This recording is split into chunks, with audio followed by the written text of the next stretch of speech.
The moment she collapsed to the floor, sobbing for another man, I knew something between us had just broken forever. She looked at me with tear-filled eyes, begging me to drive her to the hospital. To see her ex-husband, not her father, not her brother, her ex. And when I said no, she didn't even hesitate to call someone else. That's when I knew I wasn't her priority anymore. I've always known about her ex-husband. He wasn't a mystery or a secret in our relationship. She was honest about their history from the start. High school sweethearts turned young lovers who married too soon, too fast. It fell apart after just a few years. She told me it was a mix of immaturity, unresolved trauma, and distance. According to her, the love had died long before the divorce was finalized. When we first started dating, I remember being a little uneasy whenever his name would casually come up. Not because I thought she still loved him, but because she used to. And that kind of love doesn't always vanish cleanly, but she reassured me. She said, "What we had is over. I wouldn't be with you if it wasn't." And I believed her. We built a life together slowly, brick by brick. We moved into a modest home, shared bills, went on spontaneous weekend trips, had lazy Sunday mornings and late-night talks about the future. She made me feel like I was finally someone's first choice. Not a backup plan, not a rebound, but someone real.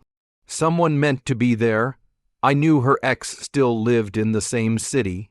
Every now and then she'd hear something about him through mutual friends. He was dating someone new, changed jobs, moved apartments. But she never reacted. No spark in her eyes, no curiosity, no bitterness. It made me feel secure, like the past was really behind her. But in the back of my mind, I always wondered, what would happen if he showed up again? Not physically, but emotionally. What if life threw something at her that reopened old wounds? Would I still be her first instinct? It sounds dramatic, I know. But when you love someone who's loved deeply before and lost, that question always lives somewhere inside you. I didn't think I'd ever get an answer, not until that phone call. That one moment shattered everything I thought I knew about her, about us, about what was real in our marriage. And suddenly, I wasn't so sure I was the person she truly chose. It happened on an ordinary Tuesday evening. We were both home. She was chopping vegetables in the kitchen, humming to herself, while I scrolled through my phone on the couch. The kind of peaceful silence that fills a home when two people are just comfortable around each other. I remember thinking how lucky I was, how normal everything felt. Then her phone rang. At first, she didn't react, just wiped her hands on a towel and casually glanced at the screen. But the second she saw the caller ID, her entire body tensed. I noticed it instantly. Her hands froze mid-reach. Her face lost all color. "Who is it?" I asked, already uneasy. She didn't answer right away, just picked up the call, her voice trembling as she said, "Hello." I could only hear one side of the conversation, but I didn't need to hear much. Her expression said it all. Her eyes widened in panic, and she backed up against the kitchen counter like the ground beneath her had shifted. "What happened? Wait, what do you mean critical condition? Is he okay?" That's when I stood up. I had no idea who she was talking about, but I had a terrible feeling. She hung up the phone, her fingers trembling, and looked at me with a mixture of shock and devastation. "It's him," she whispered, "my ex-husband. He was in a really bad car accident. A semi-truck hit him head on." I didn't know what to say. I stood there frozen as she started crying, not soft tears, but full-on sobbing. And then she said something I never expected to hear. "Please, please take me to the hospital. I have to see him." I blinked. I thought I misheard her. "You want me to take you to see him?" She nodded frantically, still crying. "He could be dying. I just need to know he's okay." I felt like the air had been knocked out of me. My own wife, the woman I married, who told me she was over this man, was begging me to drop everything and drive her to his hospital bed. That moment, it didn't just hurt. It cracked something deep inside me. I couldn't believe what I was hearing.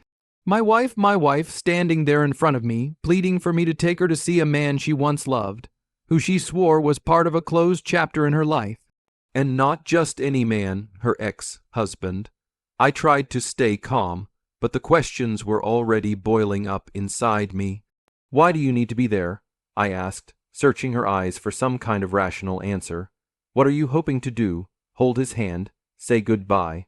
Why do you need to be the one to do that?" She looked at me like I had just slapped her. "Because I still care about him, okay? He's a part of my past. He was important to me. I can't just pretend I don't feel anything right now." Those words hit harder than anything she'd ever said to me. Still care about him. My chest tightened. I could barely breathe. "You said you were over him." I reminded her, my voice low, shaking. "You told me there was nothing left. So why are you crying like you lost the love of your life?" She turned away, wiping her face. "I don't know, all right. I don't know what I'm feeling, It brought everything back, the memories, the pain, the guilt. He might die, and I can't just sit here doing nothing." I said no. I told her I couldn't be the one to take her not to him. Not while she was crying over another man in front of me like I didn't even exist. It didn't feel right. It didn't feel fair. She broke down even more at that point. Sat on the edge of the couch, sobbing, whispering my name over and over again, begging me not to make her do this alone. But I stayed firm, and then she picked up her phone. She made a call. I didn't ask who it was, but she said something like, "Can you come get me? It's urgent." 10 minutes later, a car pulled into the driveway. She didn't even look back as she grabbed her bag and rushed out the door. In that moment, I didn't know what hurt more, the fact that she left, or the fact that she didn't fight harder to stay. The house felt so quiet after she left, like someone had turned the volume of the world all the way down. I didn't turn on the TV. I didn't scroll through my phone. I just sat on the edge of the bed for hours, staring at the front door. Not because I expected her to come back soon, but because I didn't know how to process what had just happened. My wife had chosen to rush to another man's side, and not just any man. The one she said she no longer loved. The one she told me was part of a closed book. But apparently, that chapter hadn't ended at all. I replayed everything in my mind. Her panicked breathing, the way she cried out his name, the desperation in her voice when she begged me to drive her. It wasn't just concern. It wasn't even just compassion. It was emotional attachment, raw, unfiltered, and so powerful it tore her right out of our marriage, if only for a night. I thought about the roles reversed if my ex had gotten hurt, and I had cried like that, begged her to drop everything to take me to her. Would she have done it? Would she have stood by me? Or would she have questioned my loyalty the way I was now questioning hers? Around 2:00 a.m., I heard the front door open quietly. She stepped inside, her makeup smudged, hair a mess, eyes red and puffy like she hadn't stopped crying since she left. She closed the door behind her like a stranger sneaking into someone else's home. I didn't say anything at first, just sat there watching her. Finally, I asked, "Is he okay?" She nodded, barely above a whisper. "He made it through surgery. He's stable now." There was this long silence between us, heavy and unbearable. She looked like she wanted me to wrap my arms around her, like I was supposed to comfort her, but I couldn't. I looked her straight in the eyes and asked the one question that had been haunting me all night. If it were me in that hospital bed, would you have cried like that? She opened her mouth, but nothing came out, and that silence told me everything I needed to know. She didn't answer. She just stood there, staring at me. Her lips parted slightly like she wanted to say something, but no words came, just tears, and in that moment, it hit me like a freight train. She couldn't say yes, and that was my answer. I looked down at my hands, feeling like a stranger in my own marriage. I had spent the past 2 years giving everything I had to build a life with this woman. I trusted her, believed in her, supported her. And now, when everything was laid bare, I realized I was never truly first in her heart. Maybe I was comfort. Maybe I was stability. But I wasn't the one who made her fall to her knees and sob uncontrollably. She slowly walked toward me, her voice cracking. "Please don't do this. It was just old emotions. I didn't mean to hurt you. I didn't even know I still felt that way until the call came in. It just overwhelmed me." I nodded slowly. "And that's the problem. You didn't know until it was too late." She reached out, trying to touch my arm. I stepped back. I wasn't angry anymore, not the yelling, door slamming kind of angry. No, this was different.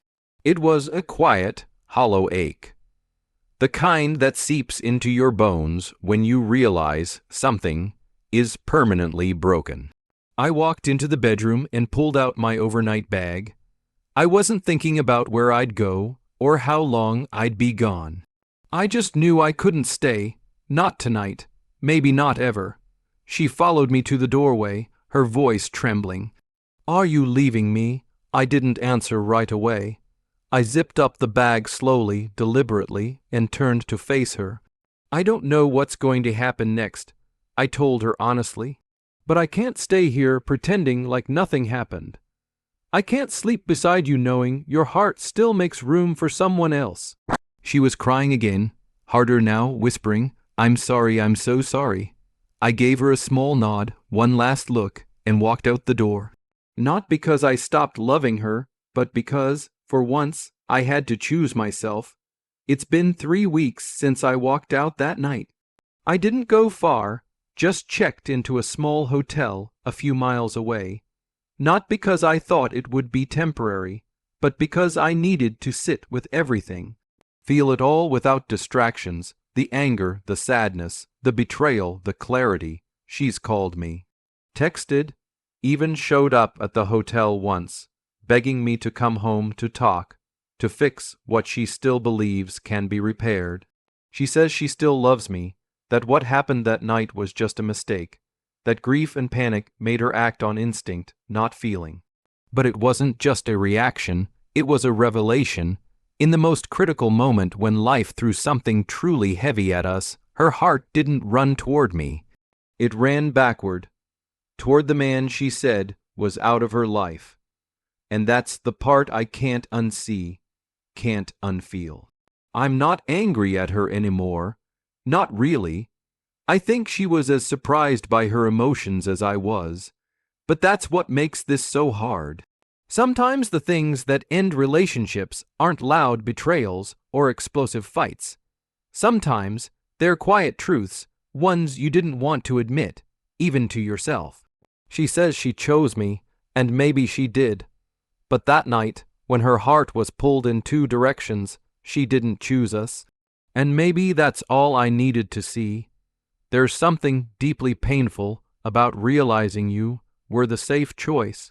The after him choice, and I don't want to be anyone's after. I've started looking for a new apartment.